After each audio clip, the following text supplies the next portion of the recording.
నమస్తే, welcome to four sides TV news. నేను సౌజన్య. Gaza యుద్ధం కారణంగా 2 ఏళ్ల విరామం తర్వాత 2025లో బెత్లెహేమ్లో తిరిగి క్రిస్మస్ సంబరాలు మొదలయ్యాయి. ఇజ్రాయెల్ గాజా యుద్ధం క్రిస్మస్ వేడుకలపై తీవ్ర ప్రభావం చూపించింది. క్రిస్మస్ సీజన్ వేడుకలను ప్రారంభించడానికి బెత్లెహేమ్లోని మేజర్ స్క్వేర్లో భారీ క్రిస్మస్ ట్రీని వెలిగించారు. గత 2 ఏళ్లలో సంభవించిన పరిస్థితుల కారణంగా ఈ వేడుకలు జరగలేదు, కానీ ఇప్పుడు మళ్లీ మొదలయ్యాయి. ప్రతి సంవత్సరం లక్షలాది మంది సందర్శించే ఈ వేడుకలో సంగీత కార్యక్రమాలు, ప్రార్థనలు, లైట్ షో వంటి అద్భుతమైన క్షణాలు చోటు చేసుకుంటాయి. యేసుక్రీస్తు జన్మస్థలమైన బెత్లెహేమ్లో గాజాపై ఇజ్రాయెల్ యుద్ధం సృష్టిస్తున్న విధ్వంసం మధ్య 2 ఏళ్ల తర్వాత క్రిస్మస్ ట్రీ వెలుగులు విరజిమ్మాయి. ఈసారి క్రిస్మస్ వేడుకలను కేవలం మతపరమైన ప్రార్థనలు, సంప్రదాయాలకే పరిమితం చేశారు.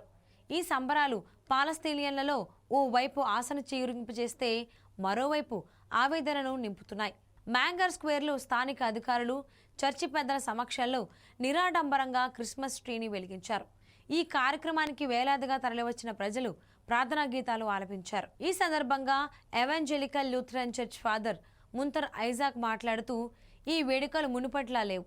మా హృదయాల్లో గాజా విషాదం నిండి ఉంది. అయినా ఈ కష్టకాలంలోనూ మేం జీవించాలని ఆశిస్తున్నాం. బెత్లెహేమ్ క్రిస్మస్ రాజధానిగా నిలవాలనే సందేశాన్ని ప్రపంచానికి పంపుతున్నాం అని తెలిపారు. బెత్లెహేమ్ మేయర్ మహెర్ ఎన్ కనవతి మాట్లాడుతూ, చీకటిని పారద్రోలి ప్రజల్లో ఆశను నింపేందుకే ఈ కార్యక్రమం చేపట్టాం. పోప్ లియో 14 కూడా బెత్లెహేమ్ ప్రజల కోసం ప్రార్థిస్తున్నట్లు సందేశం పంపారు అని అన్నారు. మరోవైపు ఇజ్రాయెల్ ఆంక్షల కారణంగా బెత్లెహేమ్లో పర్యాటక రంగం పూర్తిగా కుదేలైపోయింది. దీంతో స్థానిక ఆర్థిక వ్యవస్థ తీవ్రంగా దెబ్బతింది. ఆదాయం లేకపోయినా రాబోయే రోజుల్లో అంతా మంచే జరుగుతుందన్న ఆశతోనే వ్యాపారులు కాలం వెల్లదీస్తున్నారు. స్థానిక పర్యాటకాన్ని ప్రోత్సహించేందుకు బెత్లెహేమ్ ఛాంబర్ ఆఫ్ కామర్స్ ప్రయత్నిస్తోంది. ఇజ్రాయెల్లోని పాలస్తీనియన్లను బస్సులో ఇక్కడికి రప్పించేందుకు ప్రయత్నిస్తున్నప్పటికీ విదేశీ పర్యాటకుల రాక లేకపోవడంతో హోటళ్లలో ఆక్యుపెన్సీ కేవలం 20%గానే ఉంది.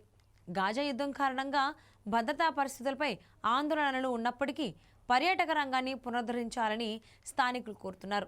గాజాలో జరుగుతున్న విధ్వంసం, మరణాల కారణంగా వేడుకల్లో ఆనందం కన్నా విషాదమే ఎక్కువగా కనిపిస్తోందని స్థానికులు చెబుతున్నారు.